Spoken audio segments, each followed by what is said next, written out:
the business world remains a masculine world. It was Jung's view that masculine, patriarchal values have produced a culture which neglects the soul and the balancing influence of the feminine psyche. Analyst Andrew Samuels.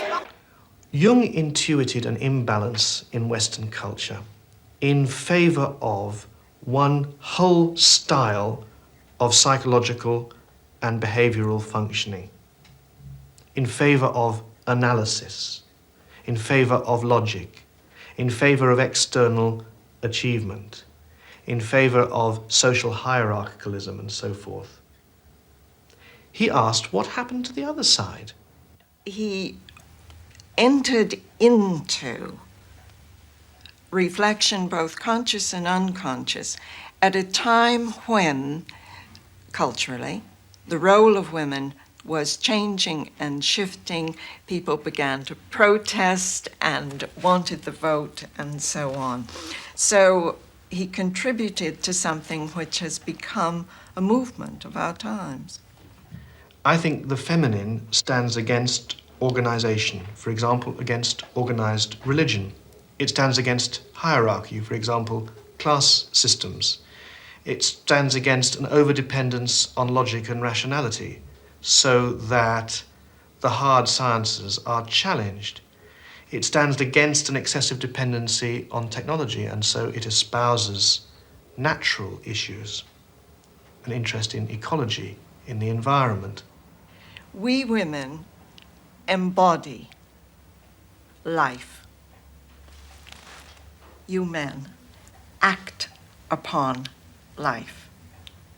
That resonates psychologically, which means that we are constantly working with it in terms of our aims, our ideals, our understandings and perceptions of what it's like to be ourselves now and in life.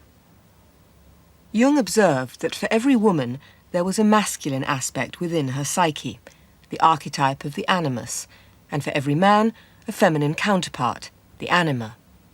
The anima is an archetypal form expressing the fact that a man has a minority of feminine or female genes. Yeah. And that is something that doesn't disappear in him, that is constantly present. And it works as a female in a man. The same is the case with the animus, that is a masculine image in a woman's mind, which is not sometimes quite conscious, sometimes it is not conscious, but it is called into life the moment that woman meets a man who says the right things. And then because he said it is all true, and he is the fellow, no matter what he is. Yeah. And the whole point is that the female ego has to be in charge of the animus. Now, that's not a generally accepted idea, because the old hangover of you lean on men and men will somehow make your life interesting or something, and you just lose all your own ideas or innovations or creativity. And I think a lot of women are scared out of being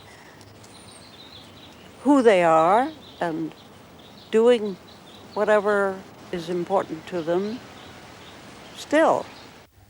The animus to me is one of the most significant concepts that has arisen in Jungian psychology. It speaks of the function that connects a woman with her deepest self and personhood, her creativity, the unformed that's forming as she ages, her work, her word, her ideas, herself, her person.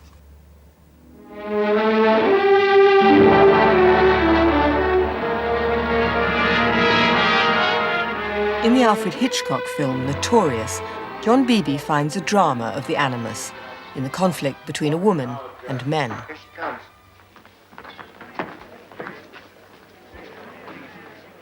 Huberman. Hold it, Miss Look this Huberman. way, would you please? We'd like a statement from you, Miss Huberman, about your father. For instance, do you think your father got what he deserved?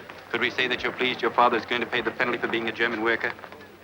Now notice the way the woman is Let us know if badgered she by a tries to leave series town. of men. All the people holding cameras are men, and all the people who speak to her are men. And so you immediately get the image of a woman in a vulnerable position, badgered by a group or a series of men. Now there's the perfect image of what Jung means by the animus.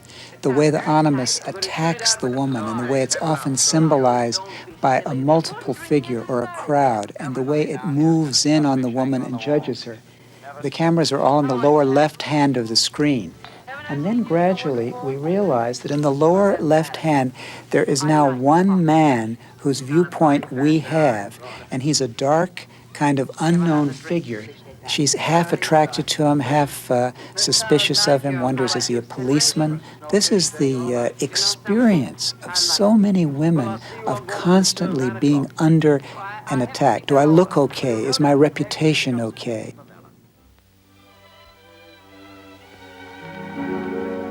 The camera turns, and finally he becomes a personality in his own right. Indeed, he's Cary Grant. There's one more drink left apiece. Shame about the ice. So that the very critic, the very thing that's most attacking the woman, is also somehow the Why do thing you that's like that most song? erotically exciting and the most interesting and the most energetic. And there, in a little nutshell, you get the problem of the animus. Now, see, the archetype is a force, it has an autonomy. It can suddenly seize you. It is like a seizure. So, for instance, falling in love at first sight, that is such a case. You see, you have a certain image in yourself without knowing it of the woman, of the woman. Yeah. Now you see that girl, or at least a good imitation of your type. Yeah. And instantly you get a seizure, and you're gone. Yeah. And afterwards you may discover that it was a hell of a mistake.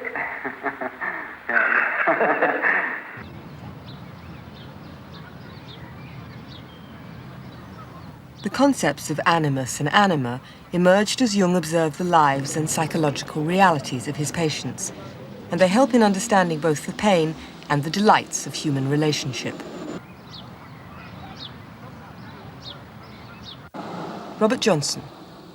Man insists upon making some outer figure, generally a flesh and blood woman, bear his anima for him. That is, he mediates the outer world by way of his anima instead of using her inside where she belongs.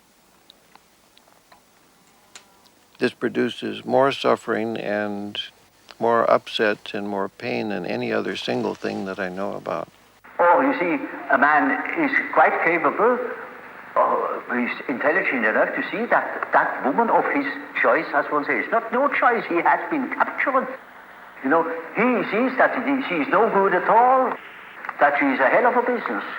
And he tells me so, and he says, for God's sake, doctor, help me to get rid of that woman. He can't. He's like clay in her fingers.